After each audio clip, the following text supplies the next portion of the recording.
All statements and opinions expressed by guests of the Adult in the Room podcast are strictly their own and do not necessarily reflect the beliefs or opinions of the host, producers, or advertisers. All interviews are presented in their most complete possible form in the interests of free speech. No statements should be interpreted as financial, legal, or medical advice. Listener and viewer discretion are strongly advised.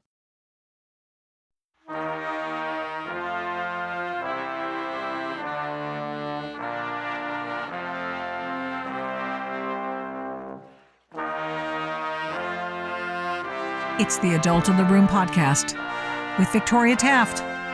That's me. Welcome to the Adult in the Room podcast. Victoria Taft is your host, as I've been a host for many, many years. And welcome. I see that a couple of people are already in the chat. By all means, get in the chat, ask some questions. I've got a terrific guest this afternoon. And of course, you can always like and get your notifications. And let's see, share the Adult in the Room podcast live stream with your close friends and associates. One of the things that we're going to do is we're going to talk with Amy Reichert. She is a person who is with Restore San Diego. We're going to talk to her in just a moment. Now you say, well, Victoria, what's that all about? I mean, the big news is in Minnesota. Oh yeah, but I got news for you. The bigger news is going to be, and has been, in California. And so I want you to keep that in mind as we play the sort of start of it all. And here's what I mean. The original Nick Shirley soundbite, where he and David Hawk are talking about Minnesota child cares and how they appear to be ghost towns. This daycare center was shut down when it was called Creative Minds Daycare, and it had received $2.45 million this fiscal year, 2025. They had to shut down because there were so many violations, and they went and they just reopened under a new license, and they renamed the center Super Kids Daycare Center, LLC. So they got shut down, then started another one. Literally the next day. Creative Minds Daycare, $2.45 million got sent to this daycare center. We have empty parking lot. We do have a bus here. This is different. We'll see if we see anybody. I knocked on the door. Absolutely nobody was inside, and once again, no children could be heard anywhere. So David, once again, another child daycare center. We have a bus out here. No one's inside. Licensed for over 50 kids. No children anywhere, but yet millions of dollars every single year. So the sign says Creative Minds Daycare. They got in so much trouble, they had so many violations that they had to shut down, and they reopened the next day under Super Kids Daycare Center. You see 3801 Portland, 3801 Portland, which is where we are. So that's fraud right there alone. Well, we'll find out. Probably is, because everything else that they found out, Nick Shirley and as well as David Hawk found out, was, well, fraudulent. In all likelihood. It looks hinky. How about that? It looks very hinky.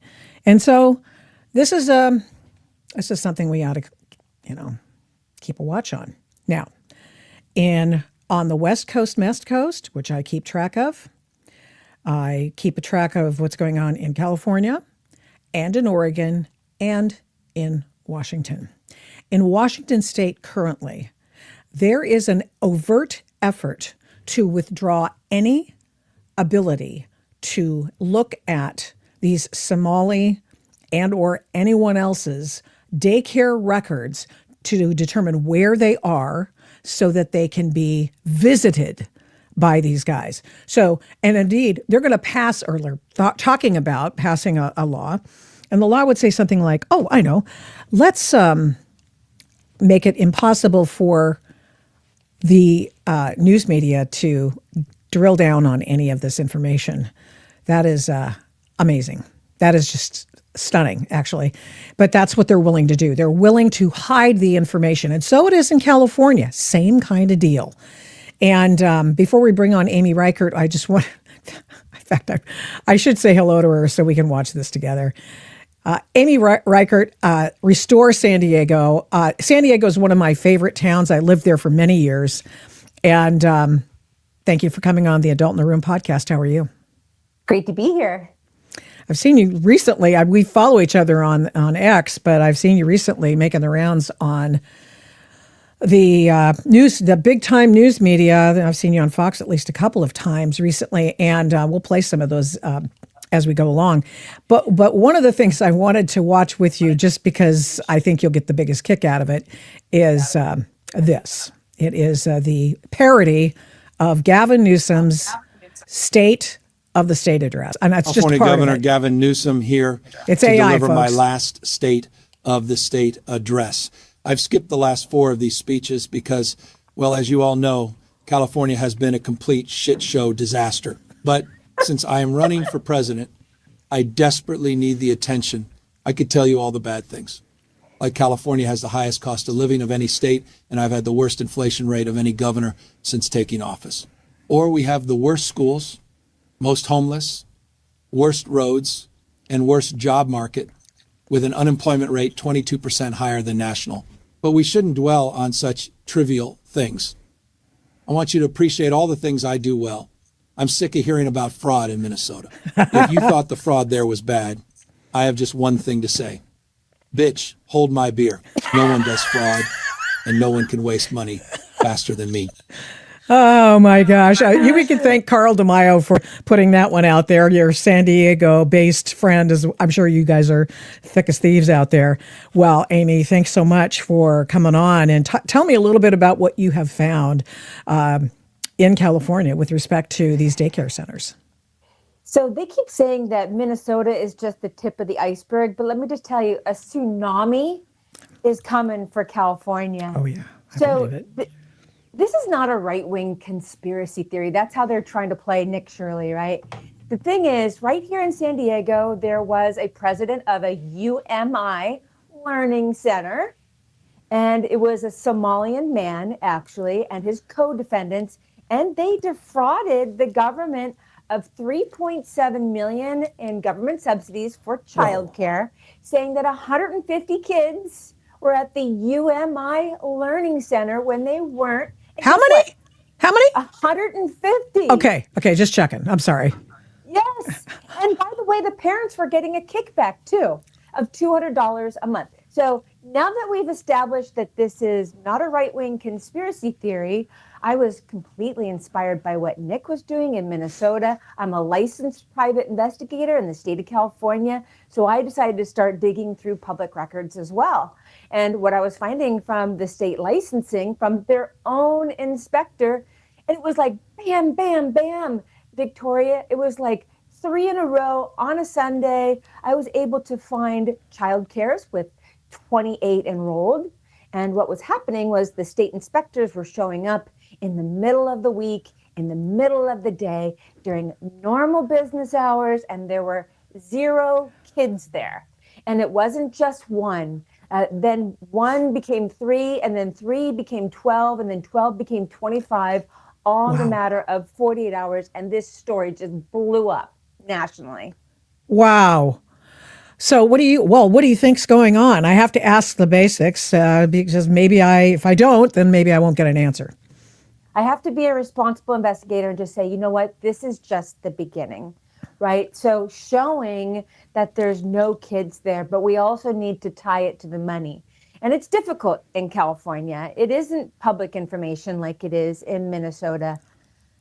Gavin Newsom hides the money through his political allies and friends in the non-government organization nonprofits. So, for example, federal and state money come to the local level to a nonprofit in San Diego. It's the YMCA of San Diego, Child Development Associates, and then they pay these child care programs for students that are enrolled. And no money ever goes to the parents unless there's like a kickback, like I found in the federal case. And I did reach out to both of those NGOs to ask, hey, you're practically 100% taxpayer funded Child Care Development Associates. Can I please get access as a member of the public? And both of them told me to basically go pound sand. So now the investigators have come in first. Now it's time for the attorneys. Okay, so you have some attorneys who are willing to make their political fathers and mothers upset because this stands to upset a lot of people. Obviously, there's a pecking order. Where do you think this goes?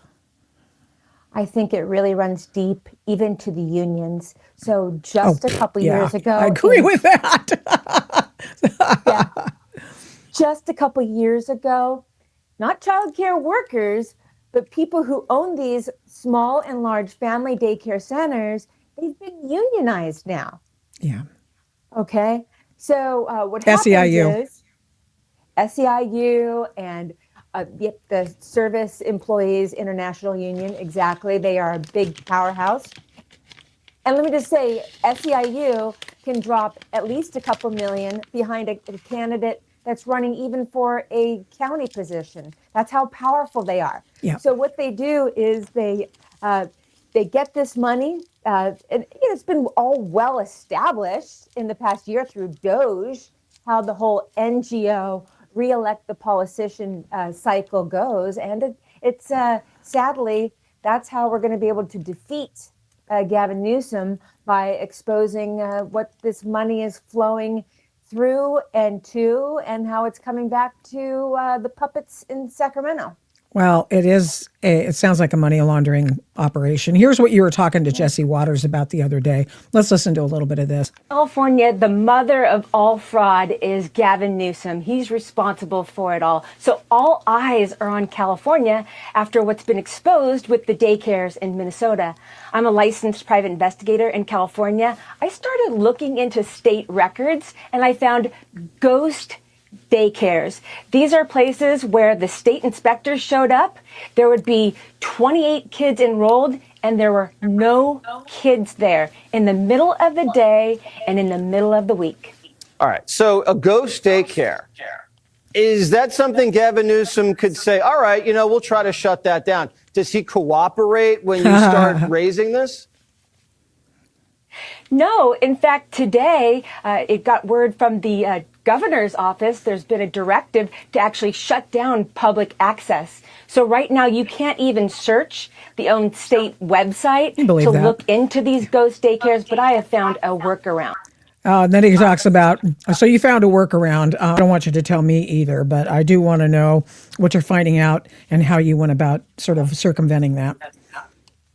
Right. So I actually got word before it happened from an attorney who said, hey, just so you know, Amy, there's a directive from the governor's office and they're going to start disabling fields. So, for example, I don't want to get too far into the weeds, but if you're even a parent and you just want to look up a small daycare, just to see if you want to put your kid there and review some of the reports, they've disabled fields like city, county. You have to have an exact name now to search. Some of these names are not easy. It's like multiple exotic names, right? And you have to get it exactly right. And if you don't have the exact name of the multi-name daycare center, then you won't be able to find out what you need to find out. So that's what happened. The governor's office did deny it, but I do have from engineers showing how the API could be tampered with. And I have screenshots of that, and I've released that to the press. But it's really sad what they resorted to. Instead of addressing what I did find, and I substantiated in the reports, which was inspectors showed up when there's 28 kids there and there's 0 there, he decided to call me Donald Trump's stooge and said I went ghost hunting and found nothing. That was on his X, the governor's press office account run by Brandon and Izzy. You know what I'm talking about. Oh, yeah. Oh, yeah. Those two. Was it in all caps? Yeah, he wants to be Donald Trump so bad on X. Yeah, they're paid to the Izzy and Brandon. They work for the state of California in the governor's office, and they are basically paid trolls. The taxpayers are paying for trolls. I'm old enough to remember that when I was doing a talk show in Portland, where the Multnomah County folks decided to hire a tweeter, and we just howled. I mean, just howled. And that person was hired, and that person did tweet for the county. But the thing is that as a person who needs that kind of help right now, I can well understand why somebody would want to do it. But it was just like, whoa, it's just ridiculous. And he's got two, and they reside in the office of governor in Sacramento. Okay, so let's take it to the natural end. What we see here, in the way that we've seen it happen in Minnesota, in Minneapolis, what we've seen is that they give this money to these people. The state takes federal funds and grants the money to these daycares. The nonprofits. To the nonprofits, which are either an over group of the daycares or the daycares themselves, right? They're basically responsible for processing the payment. So let me give you, for example, one of them that I mentioned, Child Development Associates. When Biden first became president, they had a budget of about $100 million. By the time Biden left, their budget had doubled. So we're talking about 220. That's just in San Diego County. And their job is basically just to be the contractor with the state to process the money to make sure that these daycares get paid. So what do the county supervisors say? What does your illustrious mayor, who has completely blown up the budget in San Diego? You've got two real big entities. I mean, are they coming to your aid?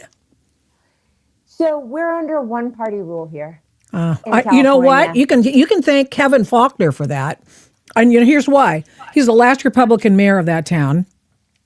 And he went all in on all the climate crapola, the streets and all that stuff. And when he gave way, he brought in all of those NGOs. And tell me if I'm wrong, because I don't think I'm wrong. I was living there at the time going, what? I mean, having just seen what happened in Portland and watching that whole charade, I said, oh, crap, this is bad. This is really bad. I love Kevin. Don't get me wrong, Kevin. But you just biffed it, man. You totally biffed it. The whole key here to busting this wide open and finally breaking free of one party rule here is to expose fraud in these non-government organizations and to defund them, right? Once you are able to do that, you are able to expose the money laundering and cut off the money supply to these politicians that they keep putting back in office that are destroying California. Well, they don't think it's destroying California. They think it's just getting them reelected. Yeah. Yeah, because the NGOs give the money to their favorite people who then in turn give that money to their favorite politicians who, by the way, are almost exclusively, if not exclusively, Democrat. They only work with their political friends and allies. That there's total favoritism. Good luck if you are a conservative here in California. You have a legitimate nonprofit and you want to contract with the state. You're not going to get a contract with the state. Yeah. And then you look at the homeless industrial complex. We have something called Housing First. It prohibits homeless funds being used for mental health treatment and drug addiction or alcohol treatment. And so guess who runs all of those nonprofits for treatment? Conservative Christians. Right. So I believe that. All of these wacky far left NGOs that are getting all of the money, and that's going to be the next thing that I'm talking about right now on my X is the homeless industrial complex. Well, and good, because I'll amplify that. The Union Gospel Mission, I'm trying to think, does the Union Gospel Mission in San Diego? I can't remember, but it's in Seattle and Portland, and they're the only guys making inroads into the homeless/addiction issues because they actually require people to go to classes. And in 2016, when I was living in California and I was helping out with the homeless, we found out that the state of California, this is before Gavin went into office. He went in 2019, but he still had a large voice. And they were doing the housing first BS in San Francisco. And what they did was they completely switched. And they said, no more do these addicted, quote unquote, homeless people have to go to any classes. Right. They don't have to look for a job. They don't have to do anything to better their lot in life. And it has been an abject failure ever since. You're so right. In fact, it was this whole rhetoric started with, you're criminalizing the homeless. And that's mean to put them into treatment. And so there became all these settlements from the opiate cases, and hundreds of millions of dollars were flowing into counties. Did they use it for treatment? No, they did not. They used it for harm reduction. I kid you not, I can give you the screenshot from the county. They were giving them for safe smoking devices, crack pipes. Yep. Crack pipes. We're not even talking about needles, crack pipes. So I actually crack have a pipes, nickname. foil, everything. They give them a spot, safe shoot up areas, clean needles, and all that jazz. And it's like, oh, let's just enable addicts. That makes a huge amount of sense. Not. I call it housing last because harm reduction is actually killing people. Actually taxpayer funded weapons of destruction. And then San Francisco found out and is switching around stuff. But San Francisco was the first to do the housing first model that doesn't work. And what they found that when you put people into an apartment, they give them a spot to go die there instead of on the street. Housing last. Doesn't help anybody, does it? Doesn't actually help a life, does it? Mm-hmm. It's outrageous. It's outrageous. I guess that's one of the reasons why you amplified this today. I want to make sure I get this soundbite. Let me just see if I can find it. It had something to do with this issue, and I wanted you to explain it to me. It's juicy. Let's see. Crap, where is it? Well, you know what?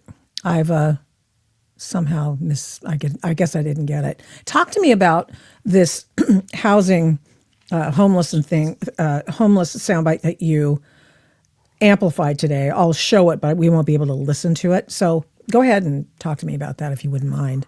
I love whistleblowers. I just light up when people send me a private message and they're giving me screenshots and video and audio of some of these meetings that these far left NGO people have. And by the way, they tell me like what life is like working at one of these NGOs as a conservative. It's pretty horrible. It's constantly anti-Donald Trump, anti-ICE rhetoric. Of course. So I was able to get some information and post it on my X, and it's Bay Area Community Services is the NGO, and it's up in Sacramento, even though that's the name. And basically what they do is they provide housing for people. Now, these are allegations, but the whistleblower contends that what's happening is American citizens are being deprioritized.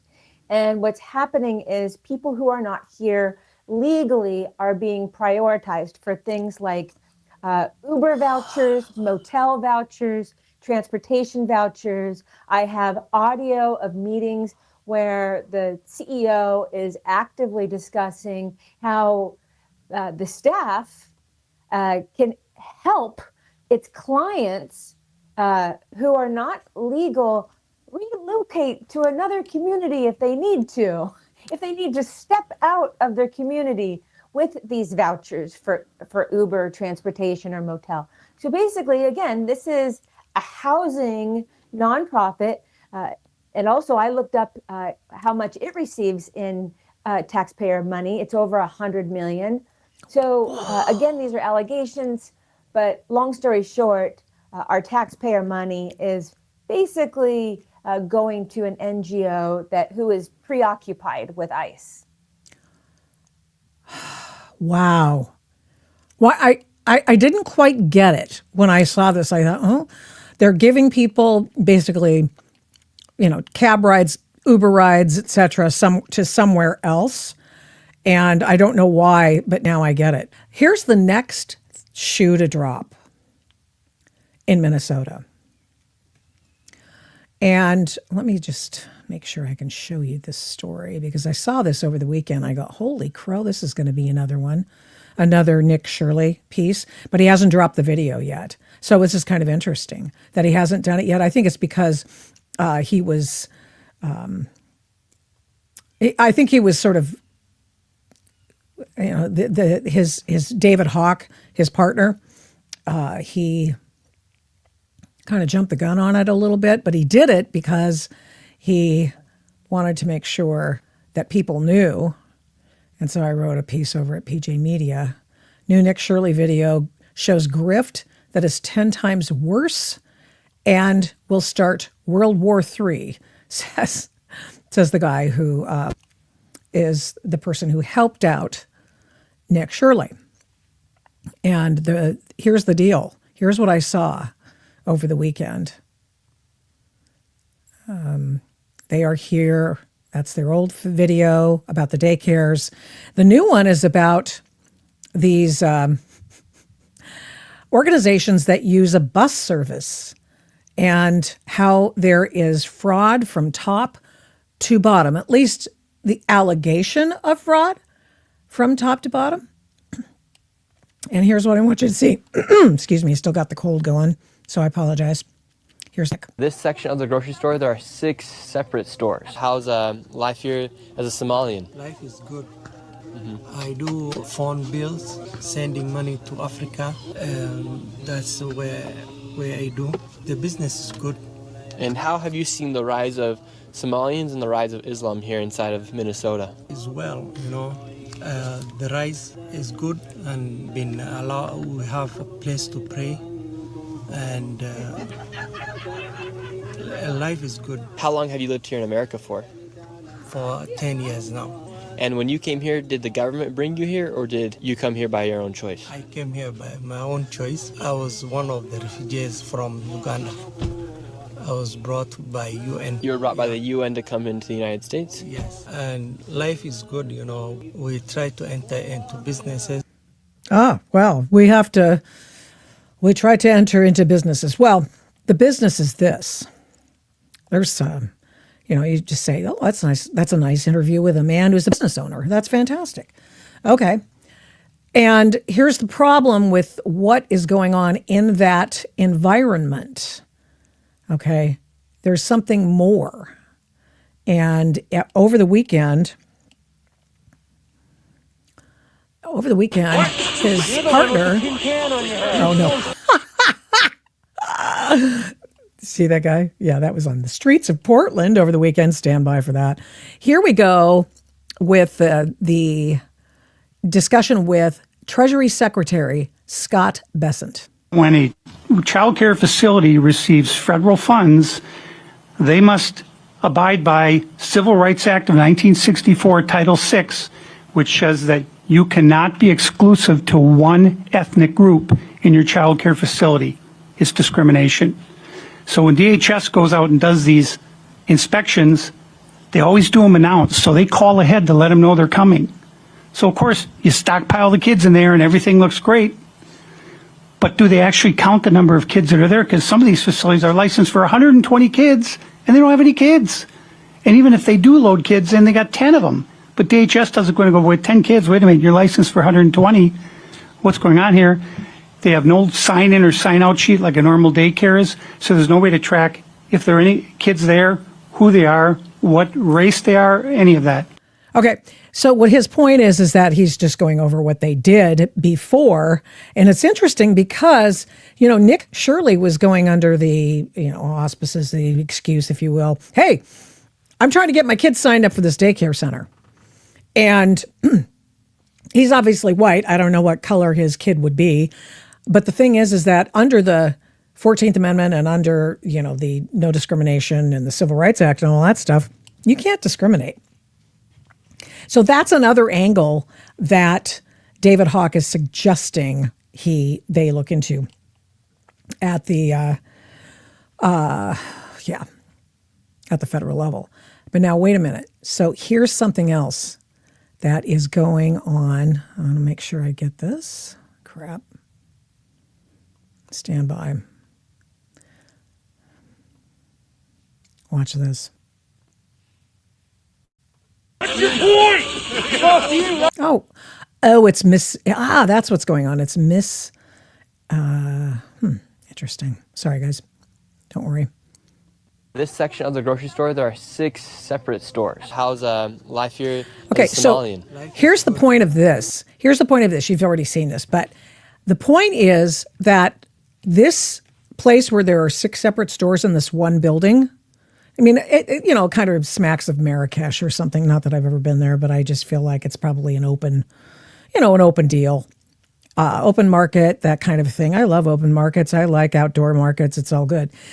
This is indoors because it's Minneapolis. But the point is that there are so many things that are in there. And one of the things that they claim to be is a bus company. And these are transportation companies wherein the people who have the contract say that they bus people around for medical appointments and stuff. And there are no buses at this company that says it's a bus company. And that's what he says. David Hawk says, hey man, this is not good. This is a problem. And here's what he told Second Bassett. video that's coming out Monday that is 10 times worse than the original video. It's going to be pretty shocking and it's pretty graphic.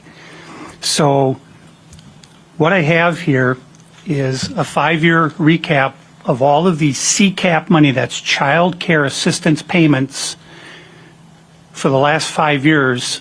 The top 102 recipients of that, 84 of them are Somali owned. You know how many children I've seen at those child care centers over the last 7 years? 0, not 1. There's another pile of money, and it's called Great Start, and that money is given to the facility to train their staff. Well, if you don't have any kids, you don't need any staff.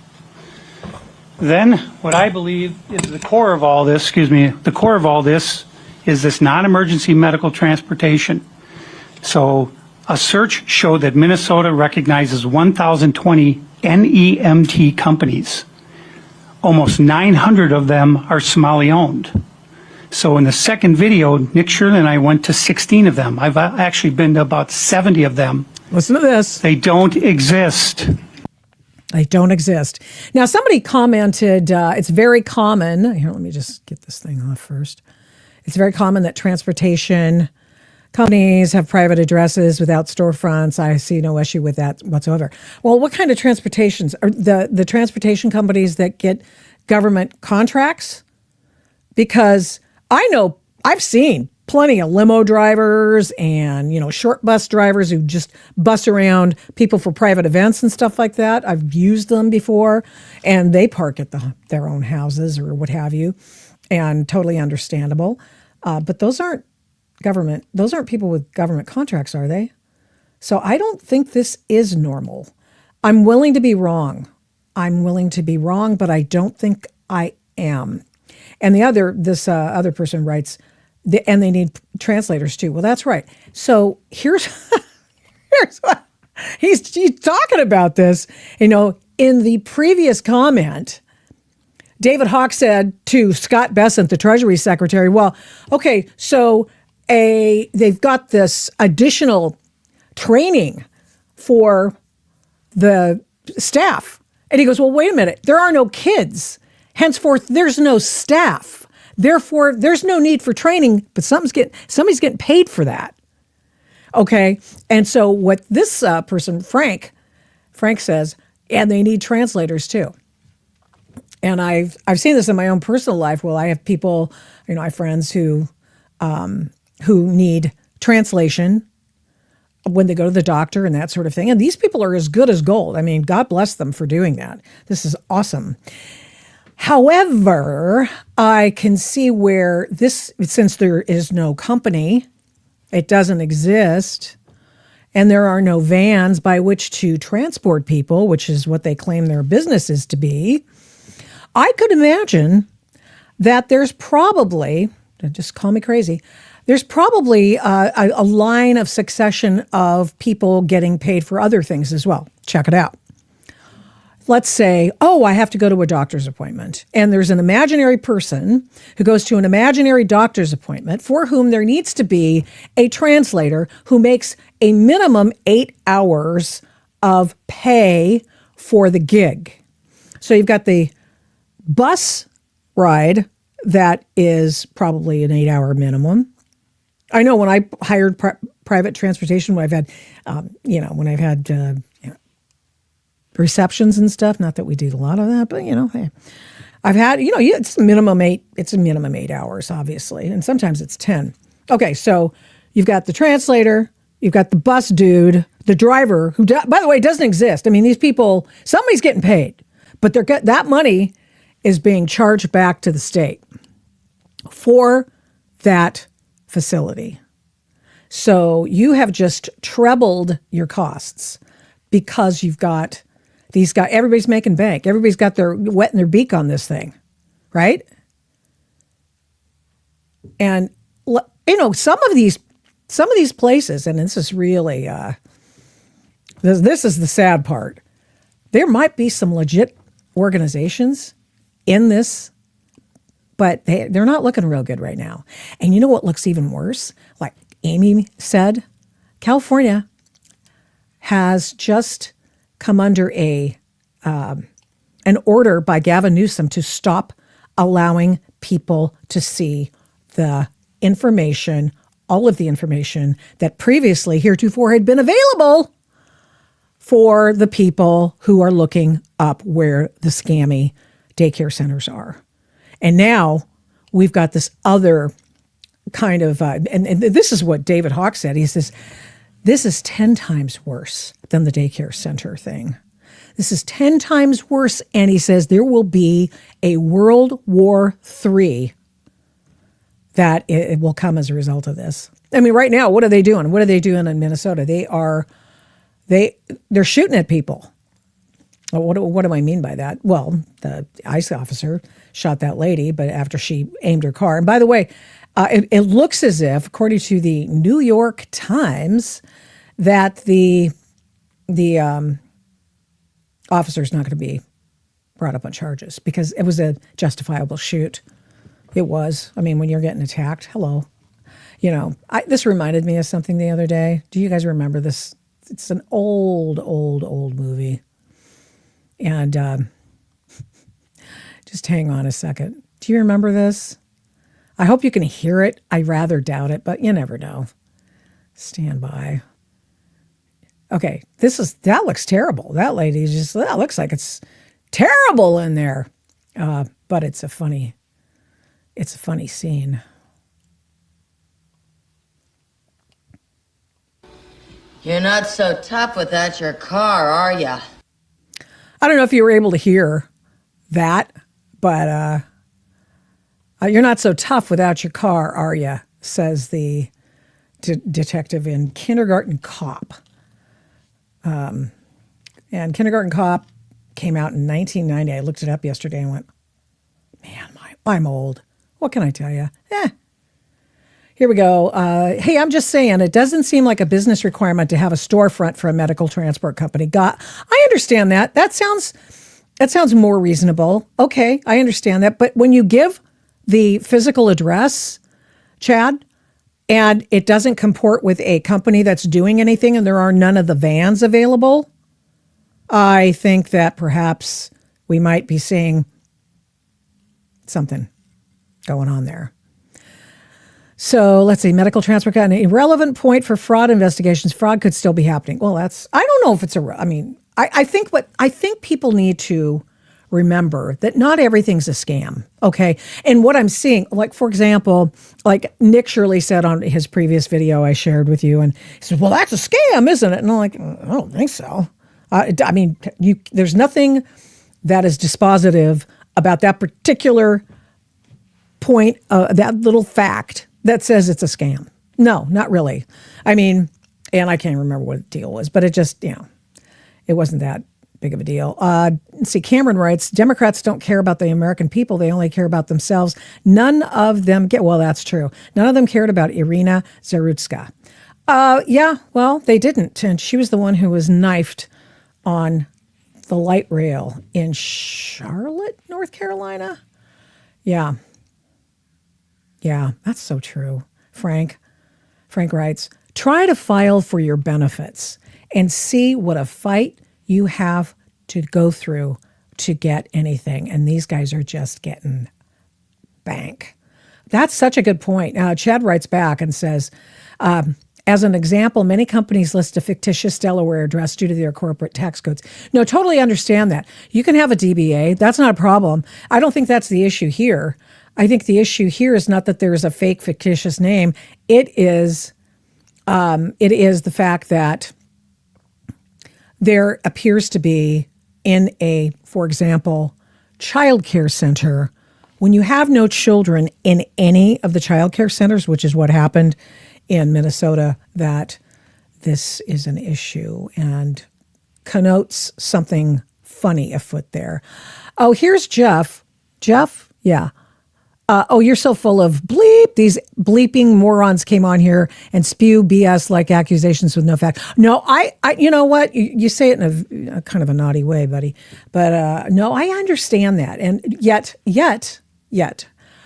there is some truth to what they're saying. Okay. I get it in some respects. I understand what you're saying. I wanted to be fair. I saw Nick's first video and I go, well, okay. Until then I watched the whole 42-minute video and I went, okay, there's a lot here. And it may not mean that everything is a scam. It means, however, that there's a lot of scam out there. And it appears to go in only one direction. Have you noticed that? For example, I always like to give examples. Let's talk about what's going on here. How is it that the only scams we can find have to do with one particular group, a political group, very political in Minneapolis? You cannot win office without the Somali community. And in fact, remember that mayor, the guy who was Somali who wanted to run for mayor against Jacob Fry? You know why he didn't win? It's not because he was Somali. It was because he belonged to a different tribe than Ilhan Omar and all those guys. And even though she went to bat for him, hey, dude, we got to get a Somali dude in here. He didn't win. And that tells you a lot, doesn't it? I think it does. Let's see. Cameron writes, what was disturbing for me was the fact that CNN tried to debunk Nick Shirley instead of investigating it themselves. Yes, I know. And yes, by all means, kill the messenger. Oh, he's just a young kid. I saw him on the All In podcast. And great podcast, by the way. We'll have a little excerpt from it in just a moment, but it's worth your time. Absolutely worth your time. The interview with Nick Shirley showed me a lot, though. I thought, I can't believe they're having him on this podcast because these are pretty serious people. And he doesn't occur to me to be that serious, but he acquitted himself very well in that podcast to talk about why he does what he's done. He's a kid who's been doing this for years, since he was 16, this kind of journalism, this kind of reporting, a YouTuber and that sort of thing. And he is also riding on the shoulders of David Hawk, who's been on this story for 7 years. He's also riding on the shoulders of Powerline blog. And if it was David Hawk writing for Powerline all those years ago, great, fine, whatever. Powerline blogs have been on this story for longer than that. So it took forever to get any legs. And the reason I give Nick Shirley all the credit in the world for having blown this bad boy up, that's why, I don't know if you know this. Sure, they don't like ice, but things really got hot after the Shirley video. And there's a reason for that. It's because they are trying to distract you from what the real issue is, which I find disconcerting, but there you go. Let's see.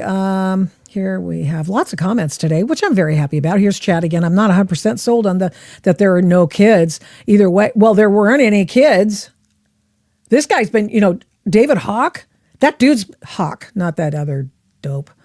That dude's been on this. He's visited, for example, on the transportation company. He says what is going to be 10 times worse than the daycare thing. He's been to 70 of those companies, and they don't exist. They exist only on paper, according to him. I think he knows whereof he speaks. I think he does. I'm not 100% sold on the fact that there are no kids. Either way, excuse me, I'm losing my voice because I've been sick for 2 weeks. It's been great. Either way, at the end of the day, everyone agrees that there should be oversight on the tax dollars spent. Absolutely. Absolutely. Here's another one. How come Ilhan Omar can go from 3 million to 30 million a year, 3 million to 30 million? I'd love to have 3 million a year. That'd be awesome. And let's see, people just want to debate. They don't want to have a conversation. That's maddening. I understand that, and it's true. That is true. For example, a conversation that should be had is, why are they lying? And I'm telling you, Democrats in Minneapolis are lying with purposeful resolve to tell you untrue things about the shooting of Renee Good. Why are they lying? Why is Keith Ellison saying this is a bad shoot? Why is that dopey Philadelphia sheriff who's a jailer talking about this? Why is that? Nobody should be listening to her because she's an idiot. She is an idiot. And the only guy that I've seen recently speak the truth is a soundbite from last June. And I wrote a story about it. And it's the police chief of Chicago. This guy is no friend to ICE, okay? He is no friend to ICE, but the guy's speaking the truth. First of all,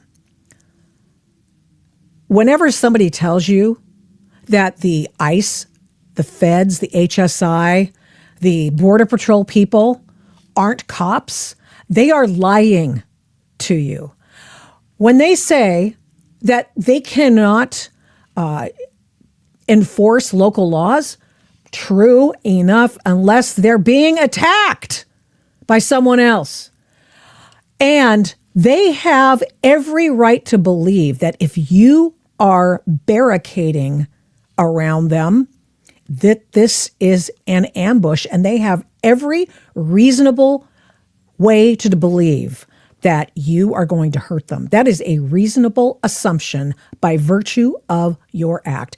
And he said this after the ICE agents got smacked up by a bunch of people in the Chicago area. And he said, you're going to get hurt. You're going to get hurt. You can't do that to an ICE agent.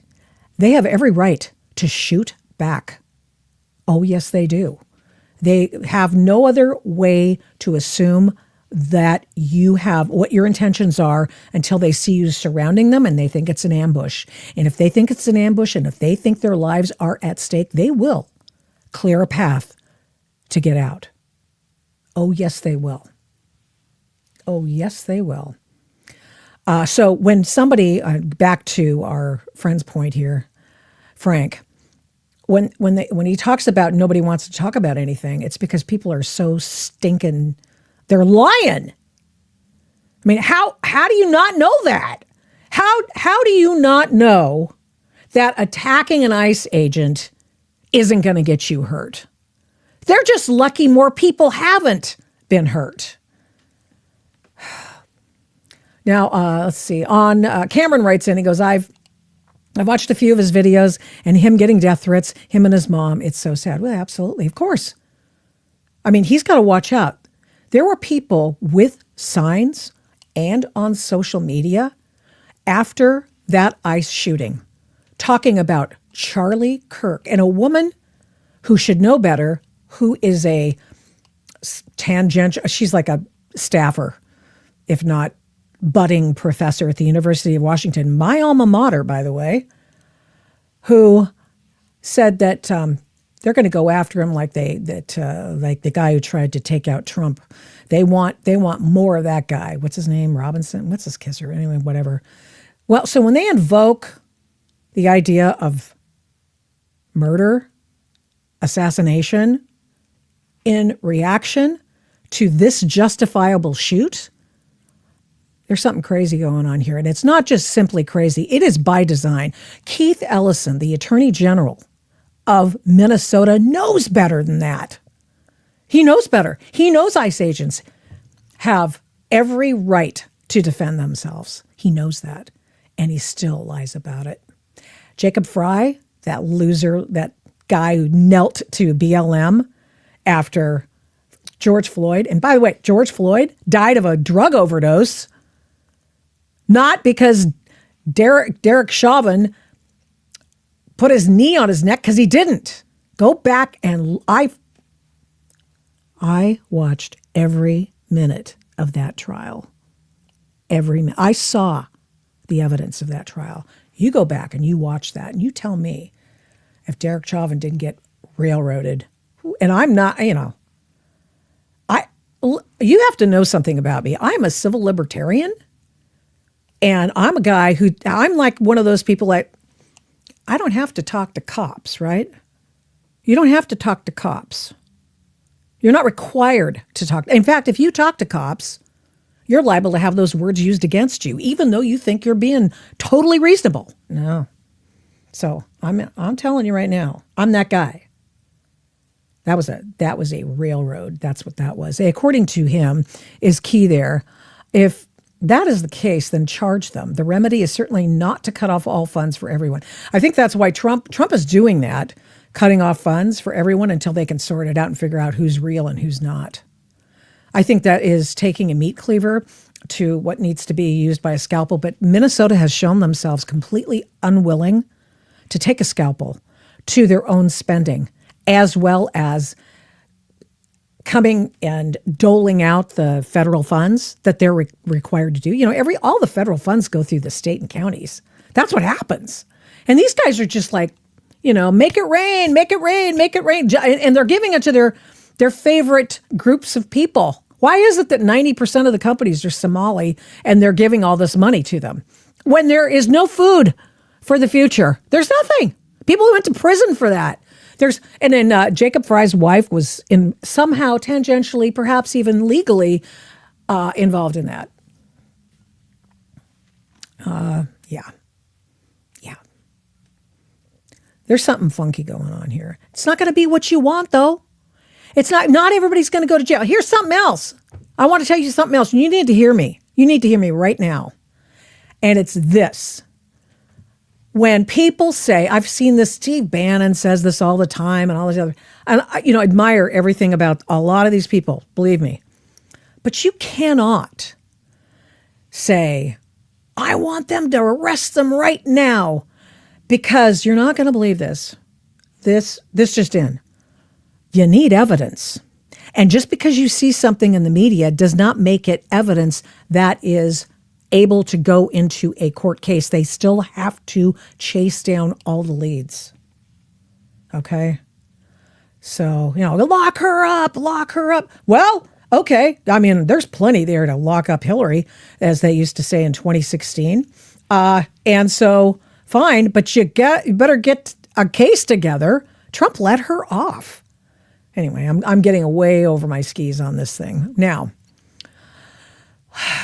what else do I have one more soundbite I wanted to make sure I got to you guys.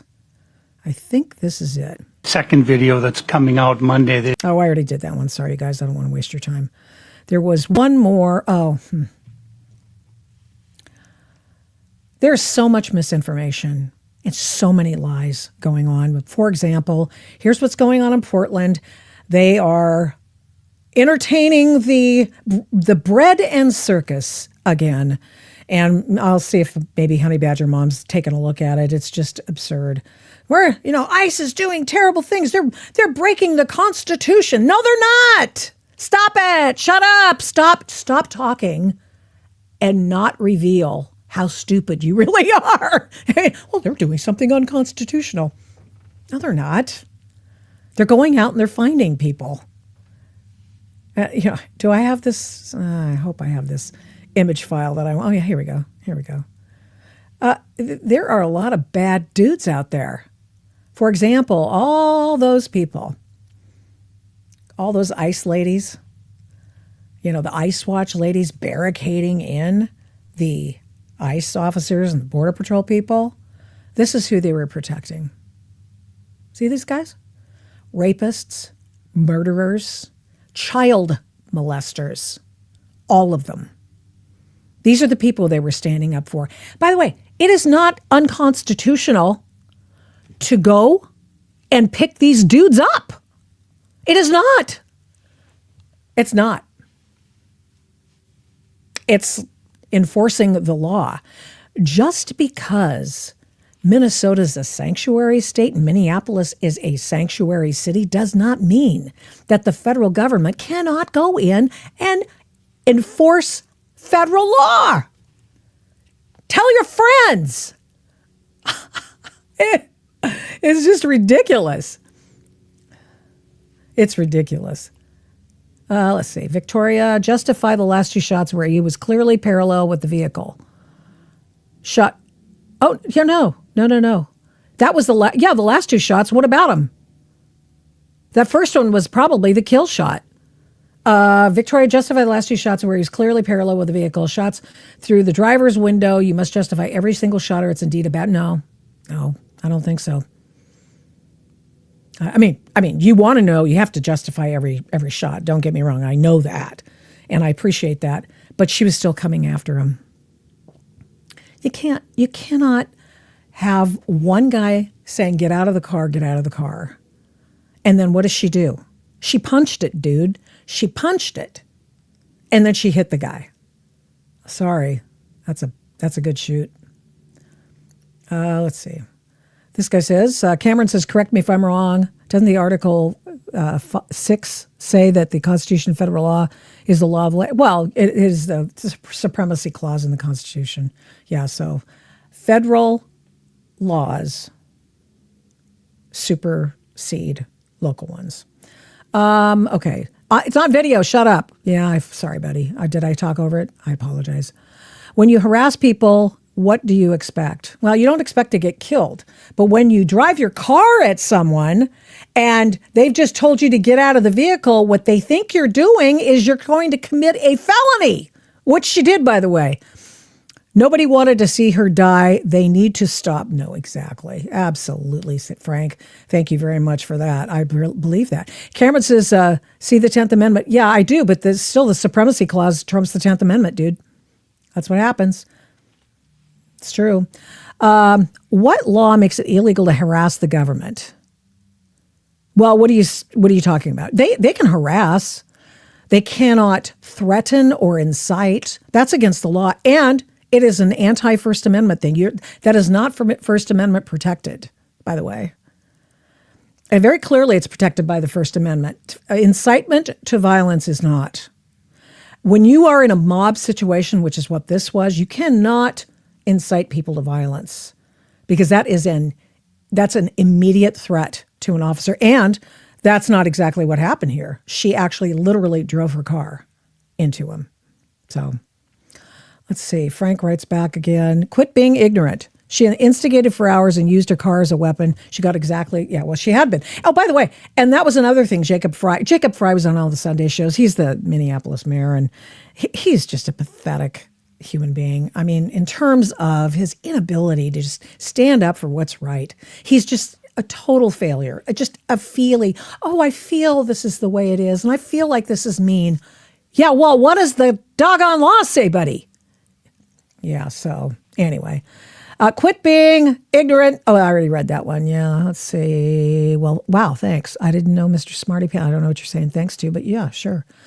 I agree with you, Raymond. I'm just saying nobody else really wanted to see her die. Yeah, now they're talking to each other in the chat, which is fine. Okay, most important question of the day is I wonder if the stench everyone talks about when standing next to Dingleberry Donnie is related to his dirty diaper or his large oozing. Oh, yeah, you're funny. Oh, God, you guys are so afflicted with TDS. God bless you. I hope you get over it. I really, really do. Oh, now we got the, yeah, okay. Thank you, ICE. Yeah, a lot of people are, ICE is Hitler. They're literally Hitler. Well, so dumb. Thank you, ICE. Thank you, ICE. Thank you, Mr. Trump. Thank you, ICE. Thank you, Mr. Trump. A lot of people are doing that because they saw these guys in the chat probably. Let's see. America is a white country. Stop it. I know who did that. One of those people. One of those haters. Okay, buddy. Keep talking on somebody else's thread. America is for Americans. ICE is legal. Illegals get out. Well, I mean, that's one way to put it. I've seen, what do you mean the other angle of George Floyd? I've seen all the angles of George Floyd. And there was not one moment where they thought that one still shot that they said, oh, his knee was on his neck. His knee was not on his neck in that one moment. So yeah, that was a put up job. That's what that was. Let's see. So what happens if these protesters are on camera? Do they get arrested or will they just not face any consequences? Oh, I put my money on the latter.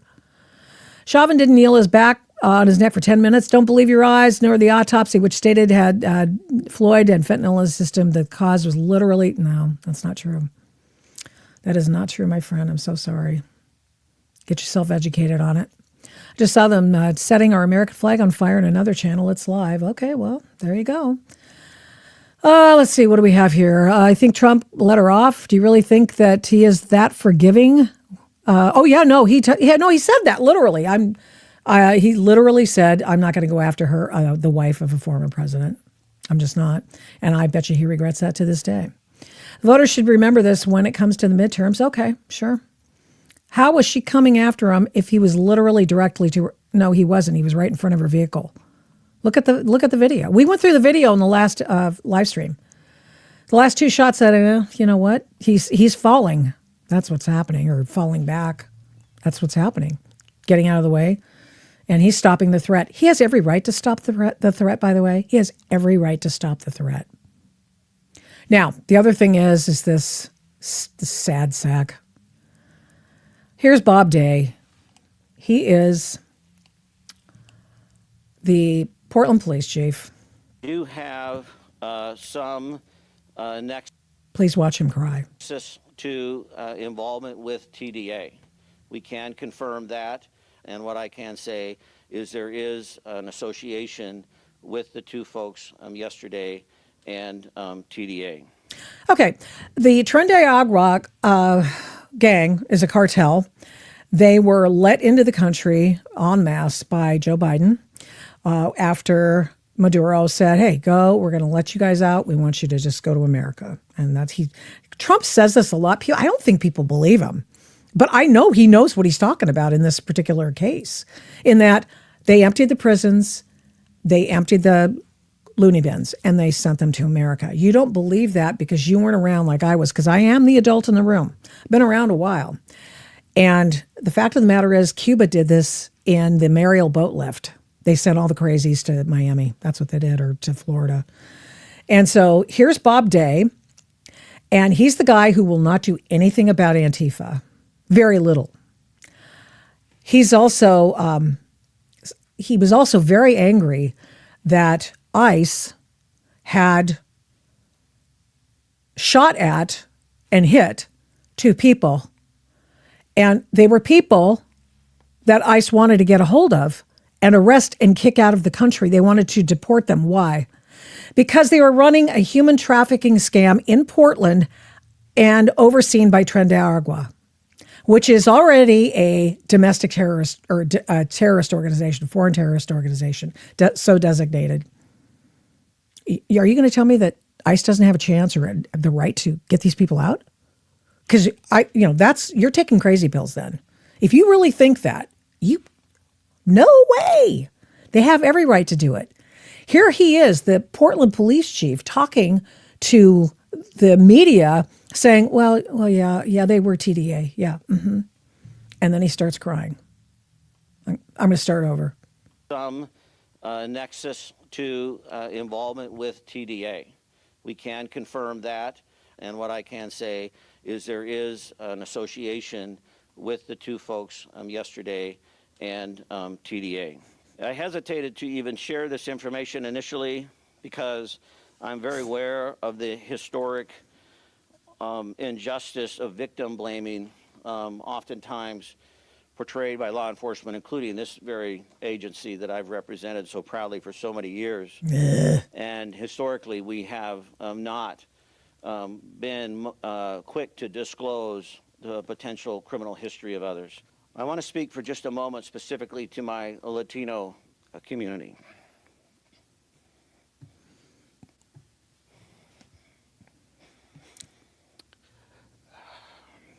It saddens me that we even have to qualify these remarks, because I understand, or at least have attempted to understand through your voices, your concern, your fear, your anger.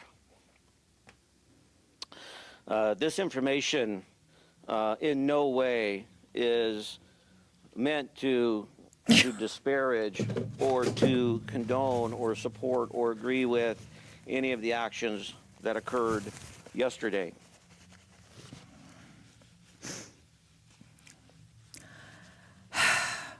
He's crying because they tried to ram the ICE agents and or the Border Patrol agents in this case with the car because they didn't want to be arrested because they knew they'd get deported.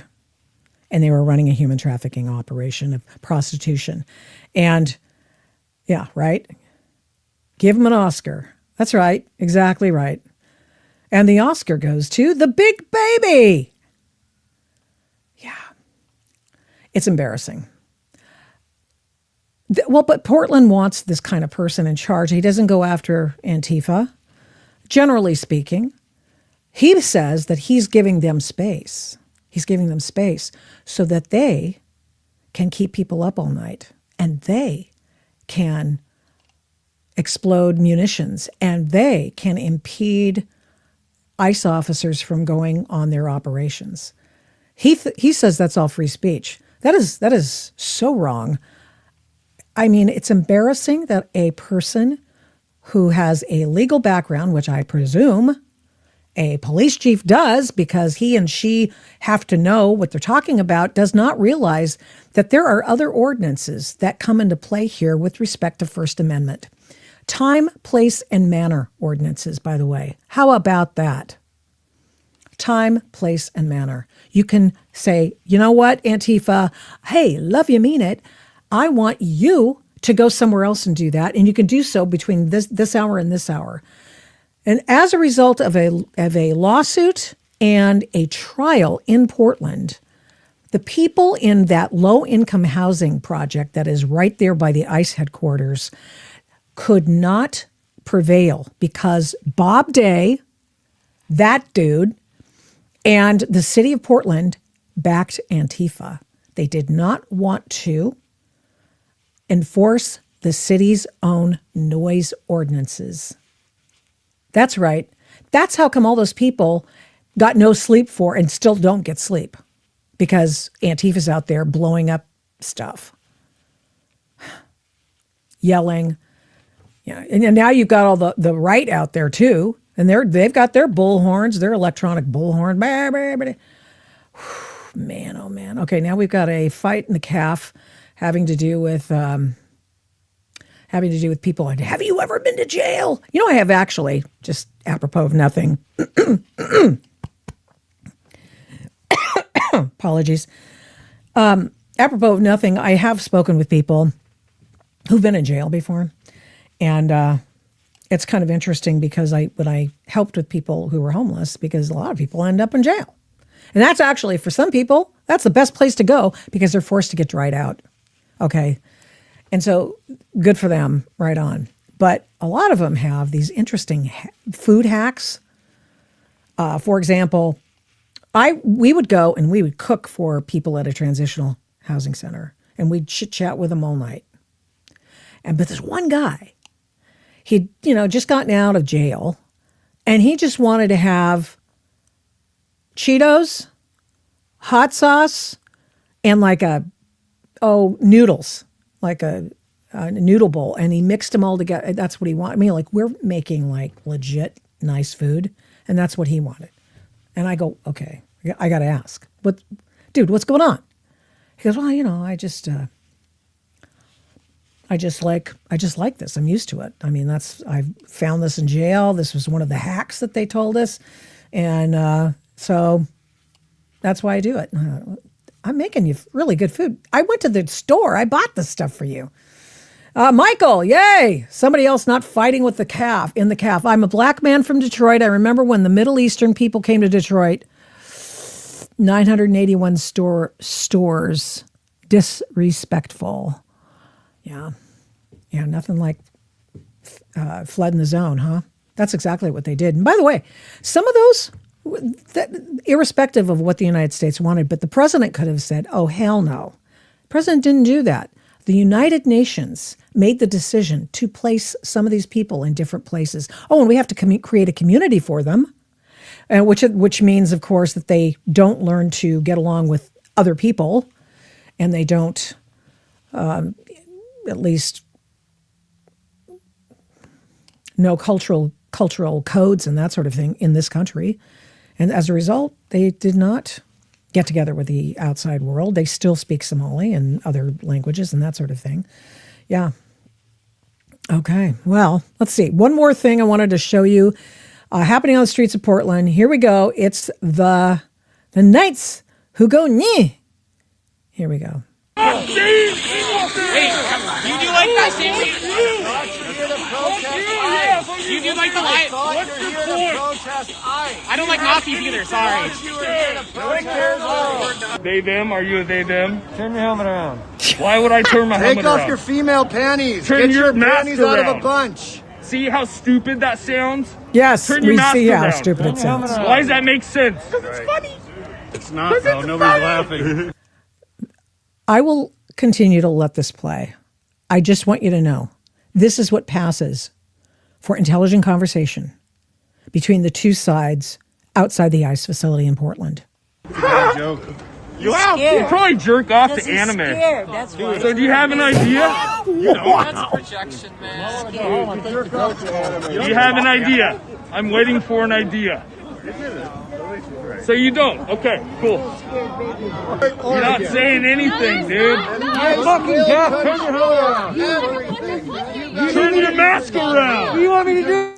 Okay, they keep doing that, and I'm sure it gets, because I've heard this, and it's like a lot of potty talk in there. And I just want to give I'm sorry, did I say Aaron? I'm not Alex.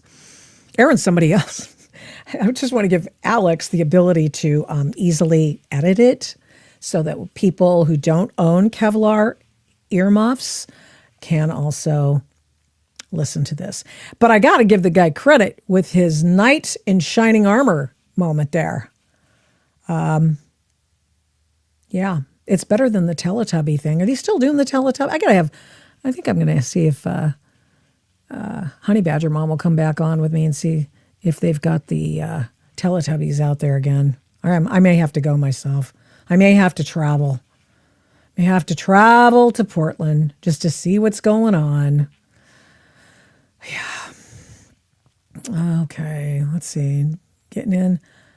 You need to go to prison to get your criminal law degree now. Okay, we are leaving. I just want to leave you with one thing, though, and it's this. Some nexus to involvement with TDA. We can confirm Bob that. Day.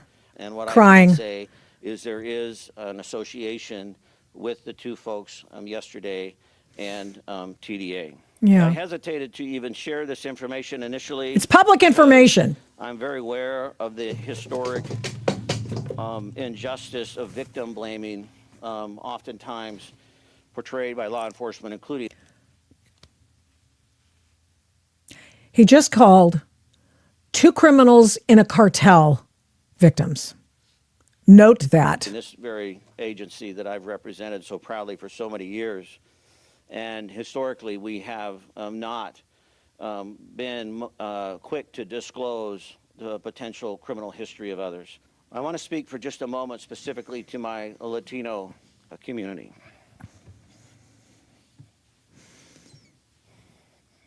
And now he's going to, oh. It saddens me that we even have to qualify these remarks, because I understand, or at least have attempted to understand through your voices, your concern, your fear, your anger. This information in no way is meant to disparage or to condone or support or agree with any of the actions that occurred yesterday. They do have... Did you know that he was a DEI consultant before he got the gig in Portland? He was working at the city of Portland. Wow. And you know what? He's crying over Tren de Agua gangsters, calling them victims. Yeah, they got shot. Who was the victim again? Was it the people they were trying to run over, or was it? Doesn't matter. If they're a minority, they must be a victim. So in the rock, paper, scissors hierarchy, Tren de Agua gangsters cover ICE and Bob Day's World. Okay, I'll see you back here on Thursday. I've got a really good show for you. And yeah, take care. Have a great week. See you Thursday. Thank you so much for watching and listening to this episode of the Adult in the Room podcast. We do not take you for granted. We appreciate every single person who tunes in every week to listen and watch this program. We're here every Tuesday and Thursday, live streaming on Rumble, and then on every other podcast platform shortly thereafter, when we can port it over and get it over there as soon as we can. All the shows can be found at victoriataft.com, where the censorship regime has been banned by me. Follow me on social media at these names: Victoria Taft, the Adult in the Room podcast, and the Victoria Taft Show. Send media inquiries, or any others for that matter, to victoria@victoriataft.com. And here's a big ask. Would you please subscribe, share, like, comment, recommend, and give this program a 5-star rating where you can? We really appreciate it. We do not take that for granted either. Follow my work at, you guessed it, victoriataft.com.